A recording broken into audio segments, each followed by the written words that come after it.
La cathédrale de Tunis, construite en 1890, n'a rien d'une cathédrale triomphale.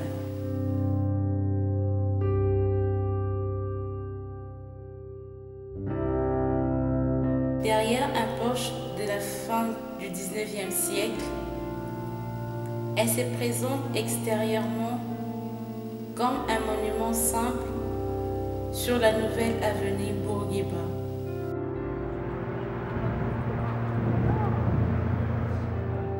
Il faut dire que le terrain de cette église cathédrale était un terrain qui appartenait au bey de l'époque, du gouvernement turc, et qui avait été donné au gouvernorat et puis surtout été donné aux chrétiens pour qu'on fasse un cimetière. Et donc c'était un cimetière des chrétiens qui travaillaient dans la Médina. Et ce cimetière était en charge de pères franciscains de l'époque, des franciscains capucins. On parle à peu près début XVIIIe siècle. Et puis après, une fois que le protectorat français s'installe, que donc, le cardinal Lamigeri assume le rôle d'évêque, d'archevêque de Carthage, il décide d'arrêter ces cimetières qui commençaient à devenir un petit peu insalubres du moment que la ville commençait à se répandre. Et donc le cardinal décide alors d'arrêter ces cimetières et on va enlever tous les tombeaux pour les déplacer ailleurs. Et il décide alors de construire une cathédrale, en tout cas une église pour les Français, comme disait-il. Il va y avoir une toute première église et une toute petite église qu'on appelait la cathédrale provisoire. Cette cathédrale était déjà donc dédiée par volonté du cardinal Lamigeri à Saint Vincent des Pauls. Et puis ensuite, donc en 1890, pratiquement 2 ans avant la mort du cardinal Lamigeri, il décide de construire la grande cathédrale sur le terrain de l'ancien cimetière.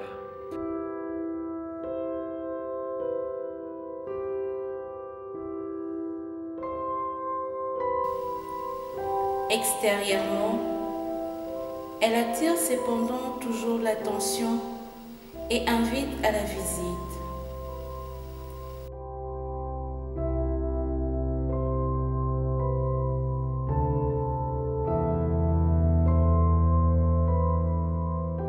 C'est un émerveillement, grandeur et mélange des styles. La cathédrale est un véritable compendium d'histoire, d'art et d'archéologie.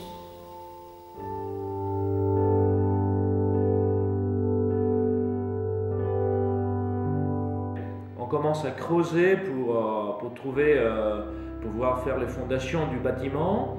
On se retrouve que, évidemment, étant donné qu'il n'y avait que des tombeaux et la mer était aussi présente, enfin il y avait beaucoup d'eau, on doit creuser jusqu'à une trentaine de mètres de profondeur pour pouvoir faire les fondations du bâtiment.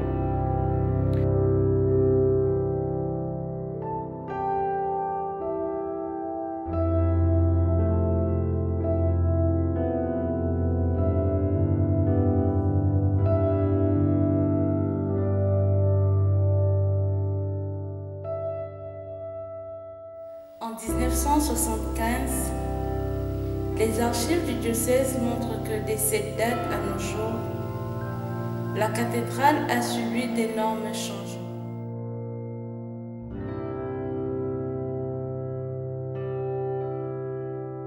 Construite en 1890, enfin les débuts des travaux, et puis pratiquement en 1900, on peut déjà célébrer l'Eucharistie même si la cathédrale est inachevée. C'est-à-dire qu'elle n'avait pas été encore complétée. Enfin, dans tous les travaux, il manquait évidemment toutes les salles annexes à la cathédrale, l'électricité, la sono, les clochers n'étaient pas là non plus. Donc c'était seulement les structures du bâtiment. Mais donc en 1900, on a pu déjà célébrer l'Eucharistie. Par contre, elle a été consacrée en 1953, bien après. par Monseigneur Gounod. Et la cathédrale a comme patron Saint Vincent de Paul et Sainte Olive de Palerme. Ces deux patrons dont le cardinal Lavigérie voulait expressément parce qu'il voulait que tous les deux représentent les communautés chrétiennes de Tunis à l'époque. Donc un saint français, Saint Vincent de Paul, et Sainte Olive de Palerme, une sainte italienne, pour représenter la communauté italienne. La composition architecturale de la façade s'organise en 3 registres verticaux, dont celui du milieu est encadré d'un monumental arcade couronné d'une croix pattée. La partie inférieure du registre médian présente une porche à 3 arcs reposant sur 4 groupes de 2 colonnes qui sont pourvus de chapiteaux très simples. Ceci rappelle, quoique de manière plus austère, les chapiteaux de l'art byzantin.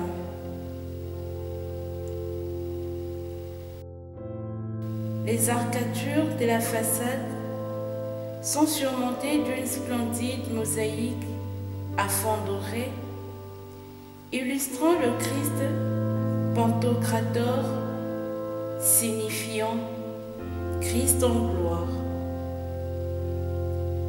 Au-dessus de la mosaïque, le tympan du grand arc est garni d'un ample rosace qui renferme une croix latine. L'arc est couronné d'une remarquable sculpture représentant Dieu le Père éternel.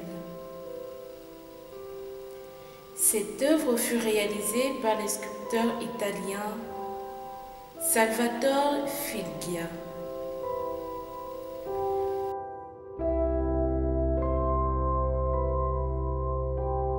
Flanquant le moulure externe de cet arc, 2 statues, l'une couronnée et l'autre aux yeux bandés, figurent respectivement les allégories de l'église et de la synagogue.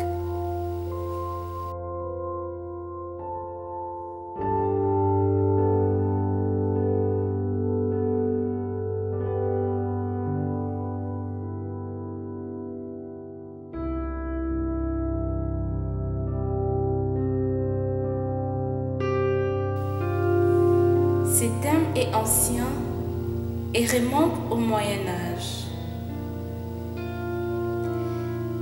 Le registre se prolonge verticalement par des clochers jumeaux coiffés en forme de tiare pontificale. Celle-ci s'achève par de grandes croix de Lorraine. C'est la croix de Nancy, d'où le cardinal Lavigérie était évêque.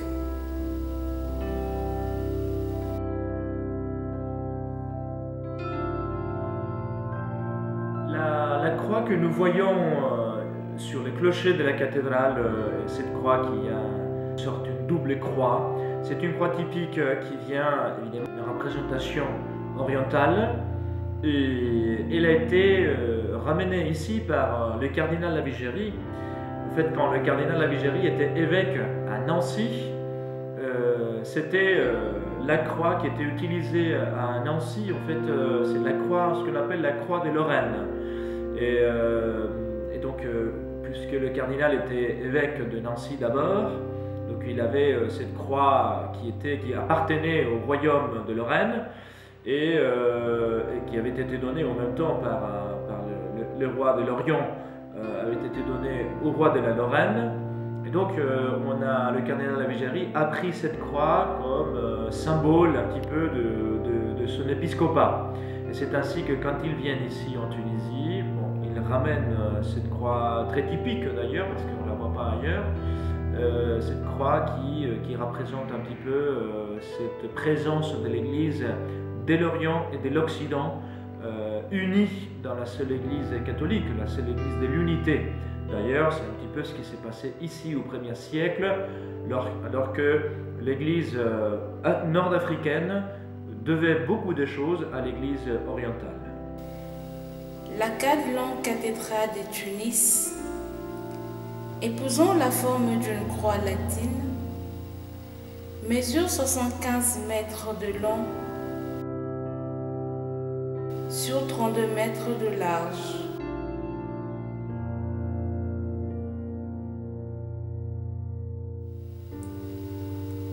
Elle se compose de 3 parties principales. La première, en rectangle allongé, est divisée en une nef centrale bordée de 2 nefs latéraux. La deuxième est représentée par les transepts, qui est un nef transversal coupant l'édifice, lui conférant cet aspect en croix. Quant à la troisième, se prolongeant en abside, partie en demi-cercle, elle comprend le chœur et les déambulatoires.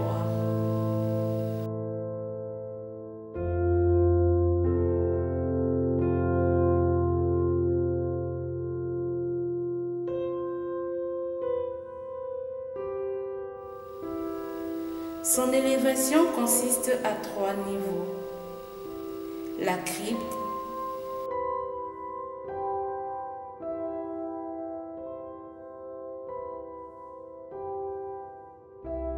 La chapelle de la crypte de la cathédrale, elle est toute récente. C'est dans les années 80-90 qu'elle a été construite, aménagée, on va dire, à l'intérieur de la crypte de la cathédrale. Et puis, tout dernièrement, il y a 3 ans de cela, elle a été rénovée au complet, et donc des petits travaux de restauration.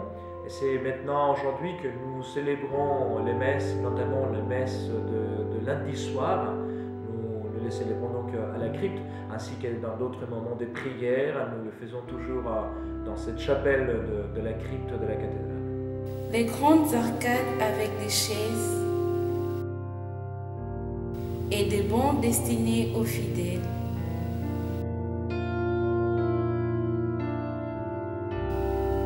Et à l'étage, des tribunes avec des vitraux.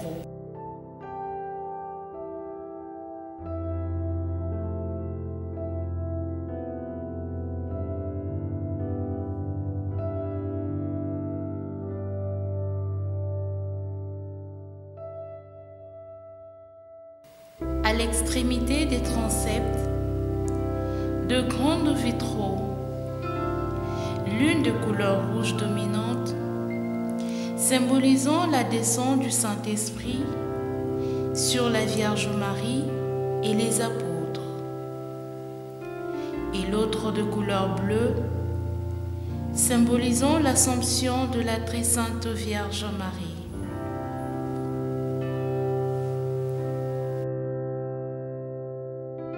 Les ornements muraux consistent essentiellement dans le niche polychrome doté d'un frotton triangulaire comportant de bas-reliefs qui représentent les 14 stations du chemin de croix de Jésus-Christ.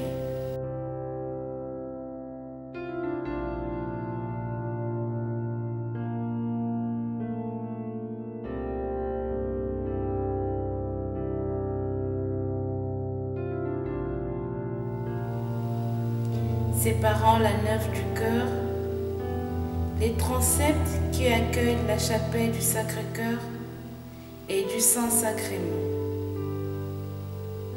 Et elle est admirablement ornée de 2 ensembles de vitraux.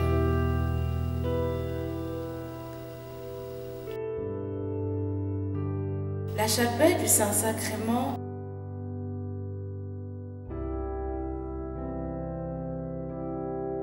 est dotée d'une niche abritant de la statue de Notre-Dame des Trapani,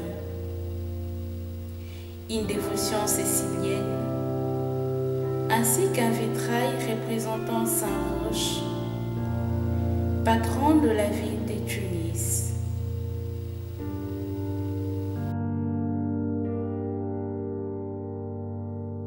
Dans notre église cathédrale, il y a eu du renouveau, bien sûr, au long des années, ça arrive toujours. La cathédrale n'était pas toujours la même, pour ainsi dire. À l'époque du protectorat, c'était une chose. Après le protectorat, donc dans les années 70-80, et surtout après les conciles Vatican II, il y a eu une énorme modification de la cathédrale. Et par le fait qu'il fallait détacher l'autel, le maître-autel, le placer en regardant les meubles, ainsi de suite. Et puis après, avec l'arrivée des pères du Verbe incarné qui gèrent la cathédrale depuis une quinzaine d'années, il y a eu encore des améliorations, des restaurations de la cathédrale. En fait, il a été créé une chapelle pour les Saints-Sacrements, qu'il n'y en avait pas. Dans cette chapelle du Saint-Sacrement, on a pu placer d'abord la relique de Saint-Cyprien des Carthages, qui est l'évêque primat, pour ainsi dire, de l'Afrique du Nord, et le grand martyr, évêque martyr de Carthage. Et puis en même temps, on a placé une toute petite image de Notre-Dame de Luján, qui est la patronne de notre congrégation d'abord, mais aussi voilà, un peu la patronne de toute l'Argentine. La plupart des missionnaires du Verbe incarné qui sont ici à la cathédrale viennent de l'Argentine. Du coup, alors c'est en quelque sorte une protection qui vient du pays, de l'Argentine.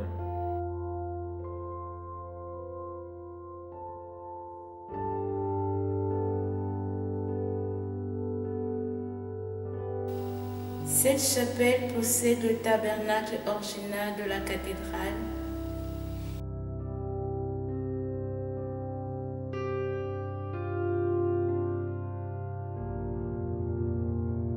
qui contient le Saint-Sacrement, hostie consacrée, c'est-à-dire le corps, le sang et la divinité du Christ.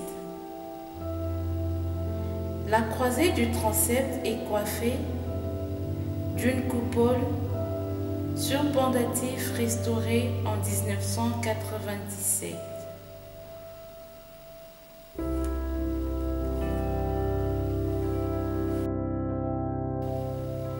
Succédant au transept, l'abside, chœur et déambulatoire est non seulement l'endroit le plus important de la cathédrale, mais également le plus riche orné.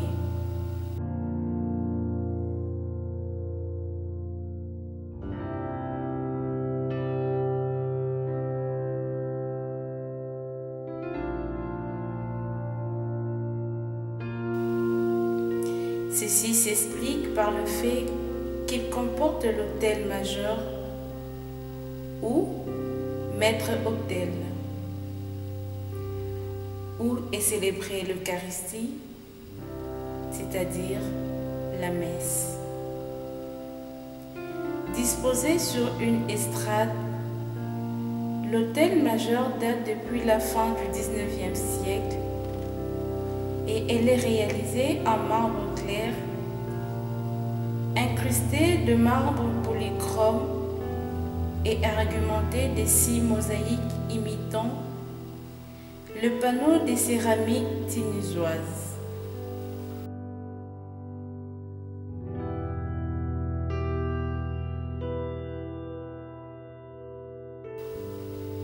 Garni des vases et des riceaux fleuris. L'autel est pourvu d'une telle monumentale ayant près de 4 mètres de longueur. La décoration du chœur est très belle.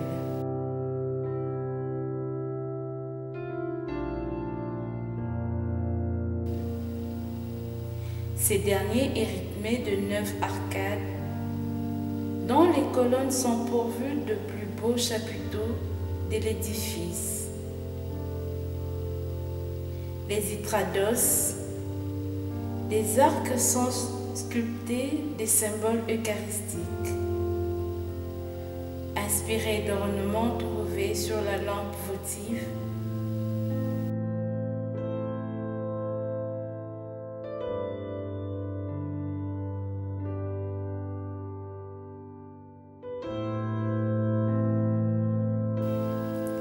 Funéraire qui fut découverte par le père Louis Delattre, père Blanc, dans les ruines des basiliques paléo-chrétiennes à Carthage.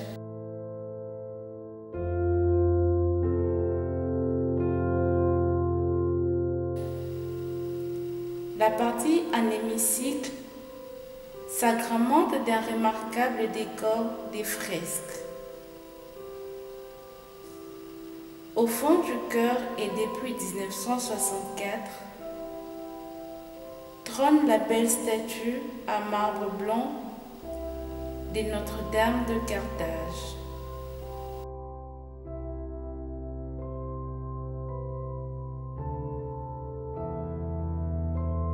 Notre-Dame de Carthage est une très belle dévotion de l'église de Carthage. En fait, ça nous identifie énormément parce que c'est la seule image, on va dire, qui a eu son origine ici en Tunisie, à Carthage. Il s'agit d'un tout petit bas-relief qui a été retrouvé en 1900 par le père Delattre, un père blanc qui était un archéologue et qui s'occupait un petit peu de la Carthage chrétienne. Donc ce bas-relief a été retrouvé dans une des ruines chrétiennes de Carthage, ce qu'on appelle aujourd'hui la basilique Domus El Carita.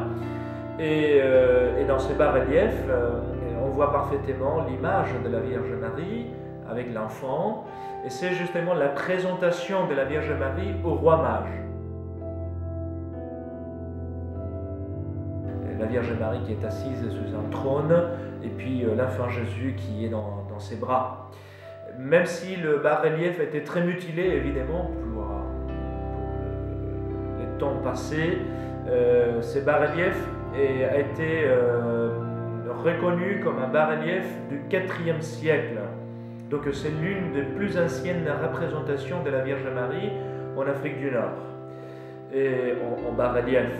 Alors, après la dévotion pendant l'époque du protectorat, a fait qu'on appelle cette image du bas-relief Notre-Dame de Carthage. La statue que nous avons aujourd'hui à la cathédrale de Tunis, elle a été faite en 1930 par le monsieur Filia, Salvatore Filia, et donc c'est lui qui a un petit peu, en suivant les conseils et les indications du père Delattre, et il a taillé donc cette image de Notre-Dame de Carthage. Celle-ci, au-dessus de laquelle se trouve le grand crucifix installé en 2013. Elle fut réalisée par Salvatore Filia, le même artiste ayant sculpté le Père éternel de la façade.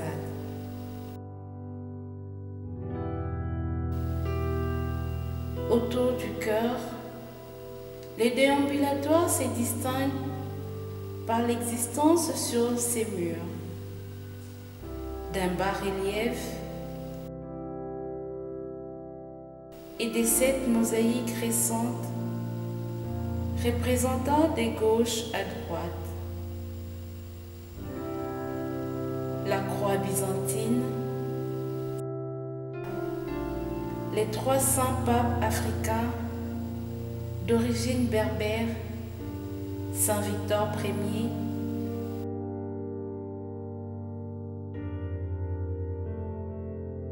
depuis 189 à 198, Saint Midiat,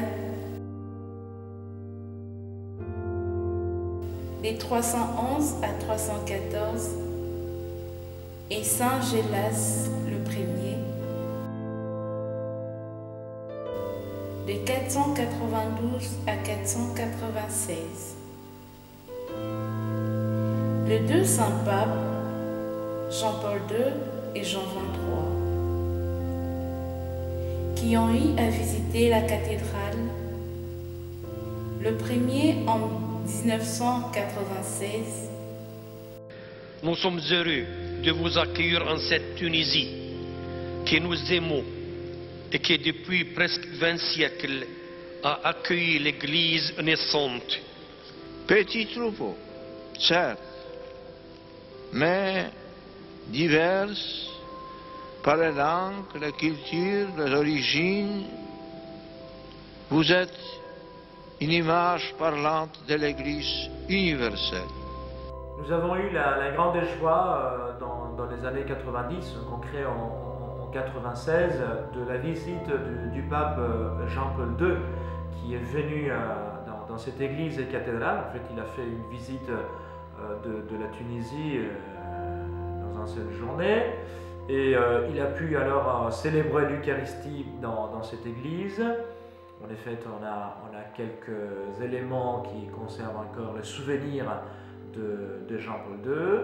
Et c'est là que, en fait, quand il est venu ici, il nous a dit vous êtes un petit troupeau, mais c'est petit troupeau qui est fort dans la foi, parce qu'on est enraciné dans une culture chrétienne du premier siècle. Donc nous sommes les héritiers en quelque sorte de nos aînés dans la foi, des saints du premier siècle.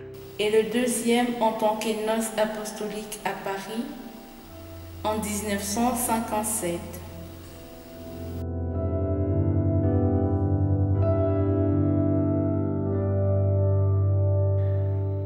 La visite de Jean XXIII, alors elle était un peu différente.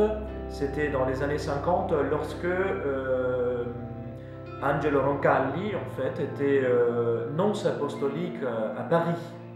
Et puisque c'était l'époque du protectorat français, alors les nonces apostoliques se déplacent donc en Tunisie pour visiter la régence de la Tunisie et la communauté catholique à Tunis. Donc aussi, il est venu ici en tant que nonce apostolique et pour visiter la cathédrale.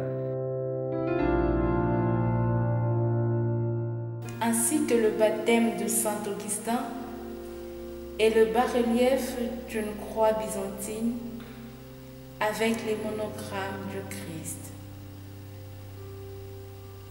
Il est important de signaler aussi qu'outre la présence des diverses statues, parmi lesquelles figure celle-ci dédiée à Saint Cyprien, évêque et martyr de Carthage, Sainte Thérèse de l'Enfant Jésus, Saint Joseph, le Saint Curé d'Ars, Saint Antoine de Padoue et Notre-Dame de Lourdes. Les autres statues qui ont été ajoutées, d'abord les curés d'Ars et puis ensuite Saint Joseph. Les curés d'Ars parce qu'ils faisaient partie des 3 dévotions des Monseigneur Lemaître. En fait, c'était Monseigneur Lemaître qui était primat de Carthage, qui était ici à la cathédrale. Ces 3 dévotions étaient les curés d'Ars, Sainte Thérèse de l'Enfant Jésus et Sainte Bernadette. Et puis Saint Joseph, qui est une statue retrouvée un peu, on va dire, miraculeusement parce qu'on ne la connaissait pas du tout. C'est une ancienne femme italienne qui habitait ici à Tunis et que donc elle avait perdu cette statue qui lui appartenait. Et puis après, sans vouloir, elle a pu retrouver cette statue et elle a fait don de la statue à la cathédrale. Donc nous avons placé cette statue, une grande statue de Saint Joseph, en face de l'autel majeur, à côté de Curé d'Ars.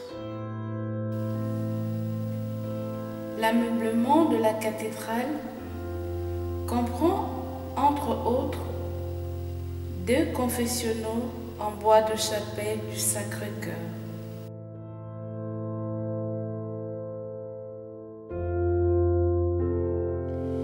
Les ordres de la cathédrale. Le 28 octobre 1923 a eu lieu la bénédiction des orgues. Dès son trône, le primat donne la bénédiction. À peine est-elle terminée que M. Rigaud, l'organiste, fait entendre une entrée majestueuse qui permet d'apprécier la puissance des nouvelles orgues et la beauté du son.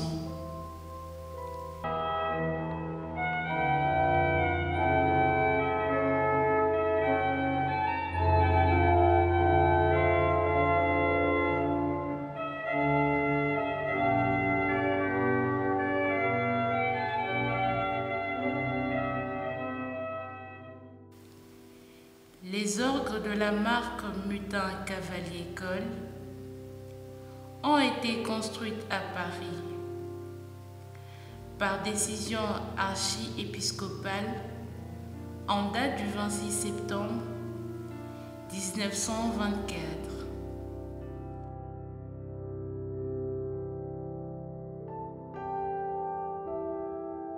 Le baptistère de la cathédrale. Dès le 19 janvier 1941, la cathédrale possède un nouveau baptistère.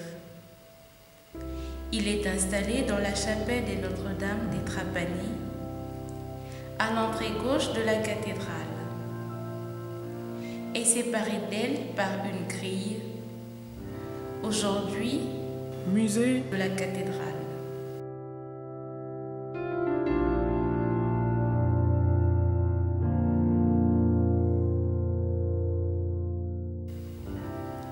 Le pied et la cuve de fonds baptismaux, aujourd'hui à la chapelle du Sacré-Cœur. Taillée dans la même pierre que celle du pilier de la nef, sont l'œuvre de M. Salvador Figlia, auquel la cathédrale doit déjà plusieurs œuvres, dont la statue de la Sainte Bernadette. Sur la cuve, on lit l'inscription Fons vivus aqua regenerans funda efficace. Elle est recouverte d'une plaque de bronze à 2 couvercles et surmontée d'une croix. Ce travail est dû à M. Chembrin.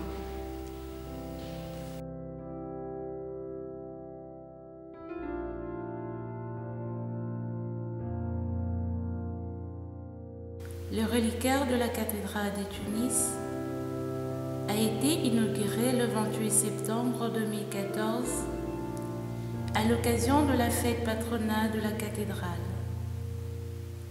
À vrai dire, il contient une bonne partie de reliques de saints qui autrefois ont été vénérés dans les différentes églises en Tunisie.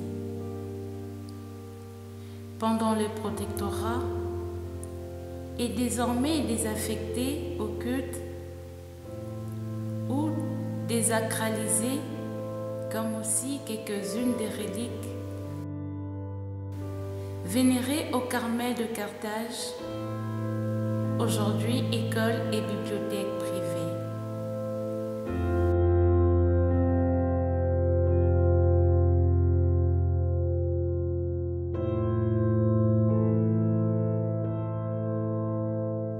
Le reliquaire de Saint-Louis-Roi, autrefois gardé à l'ancienne cathédrale de Carthage, enrichi depuis 1996, le trésor de la cathédrale de Tunis.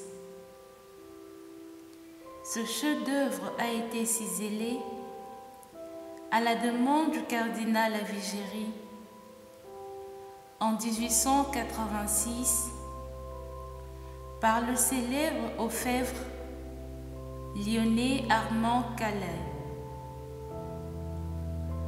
En bronze doré, partiellement émaillé, il est composé de 3 registres distincts formant une sorte de pyramide. Le grand côté du socle sont ornés des motifs floraux encadrant deux scènes de la vie des Saint-Louis. Sur le devant, la dernière communion du roi malade à Carthage, soutenu par son fils Philippe derrière, ses adieux à sa femme Marguerite, devant le rempart d'Auguste morte. Sur le petit côté, ciselés d'or sur le fond noir, apparaissent les noms du donateur. L'âme de l'œuvre est constituée par deux extraordinaires anges en chevalier en costume du XIIIe siècle.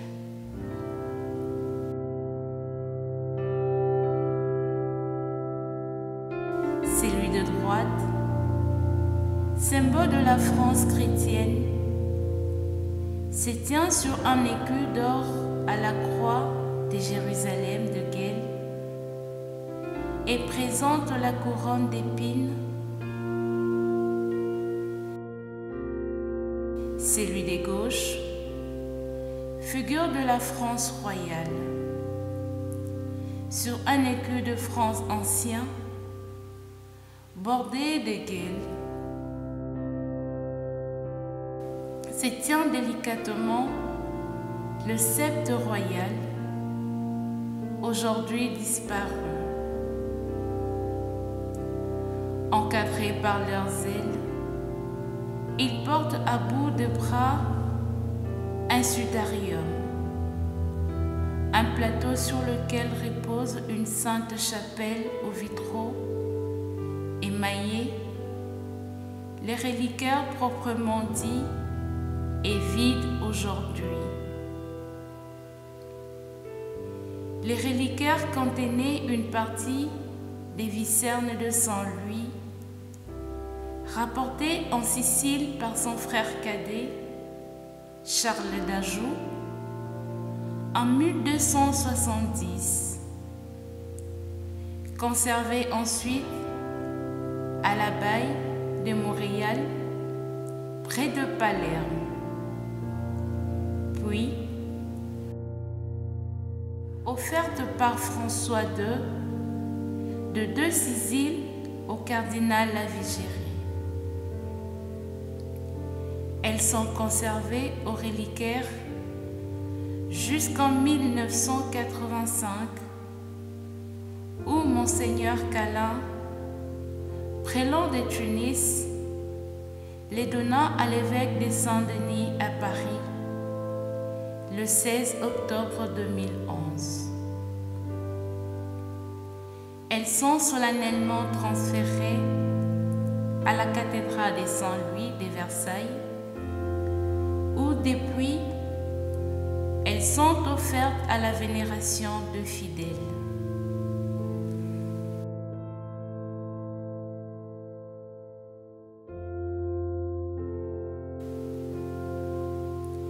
Le mot relique vient du latin reliquia, qui signifie littéralement ce qui reste et qui était employé en particulier pour désigner les cendres ou le corps d'un défunt.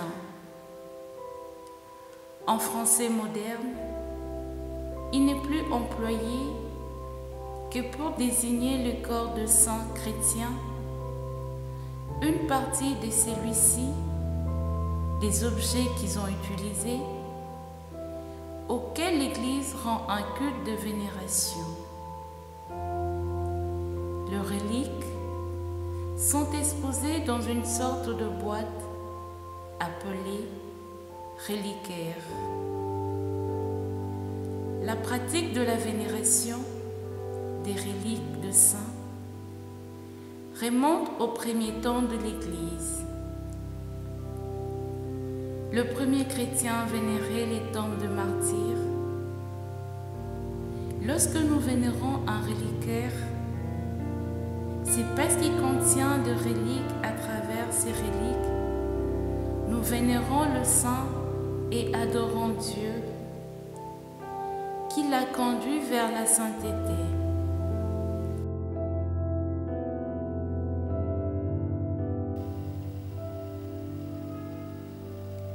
Saint Vincent de Paul, il est né dans une famille de paysans de l'Hadès. C'est le 24 avril 1581 qu'il voit le jour dans le village des Pouilly, près de Dax. L'enfant est intelligent et orienté vers le prêtrise. À cette époque, être clerc, c'est une situation qu'il aimait, lui et ses proches, à l'abri du besoin. À 15 ans, il part pour Toulouse étudier la théologie et il est ordonné prêtre donc à 19 ans à Château de l'Évêque le 23 septembre 1600. Prêtre âgé à peine de 20 ans, il part sans succès à la recherche d'un bénéfice ecclésiastique, notamment à Bordeaux, puis à Rome. Au cours d'un voyage, il est enlevé par les pirates turcs et réduit en esclavage à Tunis pendant 2 ans. Libéré, il monte à Paris en 1608 et devient avec le secrétaire de l'ancienne reine, Marguerite des Valois. Celle-ci le nomme aumônier, chargé de distribuer ses libéralités. Il visite alors les pauvres malades à l'hôpital de la Charité et parcourt de salles où s'entassent les malheureux. Vincent est alors choqué par le scandale de la pauvreté. Sainte Olive, copatronne de la cathédrale. Le 10 juin, l'Église célèbre la mémoire de Sainte Olive de Palerme, vierge et martyre en Tunisie. Depuis 1890, par la volonté du cardinal Lavigéry, elle est copatronne de la cathédrale de Tunis, tous ensemble avec Saint Vincent de Paul.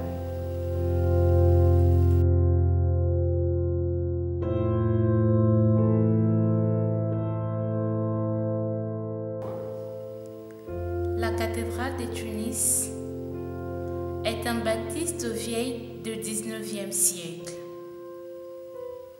Imposant, un joyau architectural sur la grande avenue Abbé Bourguiba, elle tient debout malgré son âge.